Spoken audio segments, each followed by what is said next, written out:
Pag lumakalaki ka, Aiden, yari ka talaga dyan sa mamsi mo. Bibit-biting ka yan dyan. Siyempre, sasali din ako. Magpapahuli ba ako? Eh, isa din ako bida-bida.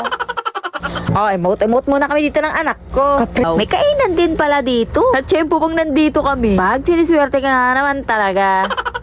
Tapos eto yung mga amiga niya. Diba mga bagets-bagets lang din? Kakasumba lang siguro nila yan. Kaya mo kami mga asim pa.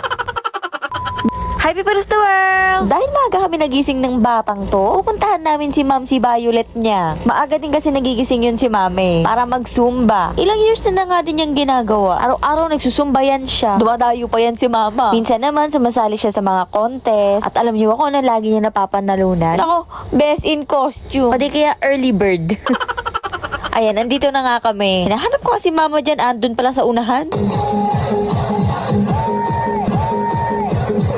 Matik yan laging nasa unahan. Lagi din kasi nagla-live yan si Mame. Hindi yan magsusumba pag walang video. Parang wala daw siyang gana ganun. Bago siya umalis ng bahay, dinala niya na yung walker. Para sumunod na lang kami dito kanina. At ang kabilin-bilinan ni Mama, pagsuotin ko daw ng Violet yung apo niya.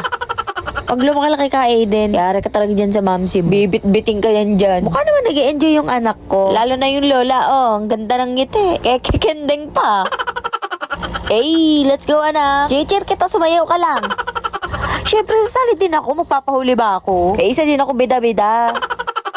At hindi ako papatalo dito sa aking mother, no? Kaya ayan, naka-violet din ako. Madami nga nagtatanong kung bakit daw color violet yung favorite ni Mama. Eh, ganyan gusto niya eh. Siya na yan eh. Wala na makakapigil sa kanya. Charis! Alam nyo ba, na green ang favorite color niya dati. Tapos, yung nakahiligan na niya yung violet, unti-unti na siyang nagbago. Aliw, nagbago. Nag-start sa damit, sa bahay namin, sa mga gamit niya. Huli na lang siguro yung buhok niya. Oh, emote muna kami dito ng anak ko. Kapresko kasi dito. Aliwalas pati kasi puro mga puno. Ito yung dating PNR at dito dati nagtatrabaho si Mama. Wala, share ko lang. O, diba? Parang mga bagets lang. Ang kikikay nila magtotropa eh. Pagkatapos nga nila magsayaw-sayaw, may kainan din pala dito. At syempre pang nandito kami, pag siniswerte ka nga naman talaga.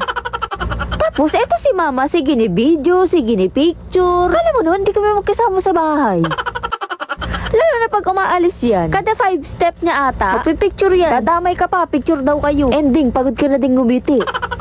Sa sobrang cute nga ng Mama ko, umiikot ba naman siya dyan sa mga kasumba niya kasama si Aiden? Parang nagpapapicture lang sila sa Santo Niño eh. Ulit mo, Ma?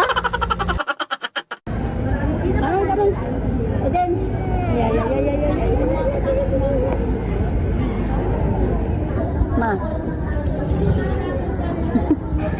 May ano ka sa liig? Ano yan? Pulbo.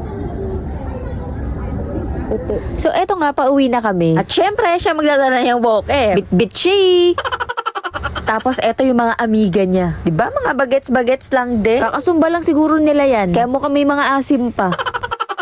Buti nga at nakahiligan din to ni Mama eh. Para at least diba na-exercise siya. So ganyan ang routine niya. 5 pa lang din ang umaga gising na yan. Mag-aasikaso kasi nga magsusumba siya. Pagkatapos naman niya magsumba, pupunta na siya ng barangay. Dahil isa siyang barangay treasurer. Ang dami pang racket niya ni Mama. Ayaw kasi niya napipirmi sa bahay. Gusto niya yung kilos ng kilos, may ginagawa. Para nga naman productive. Dito na ikaw kay Mami. Napagod ikaw? Ha? Did you enjoy? Oh, shush, napagod na. Oh. Love you, Aiden. Napagod.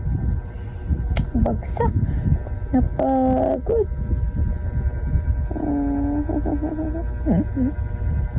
Love you. Shush, nag-sleep na. Bigla lumapit sa akin, humiga.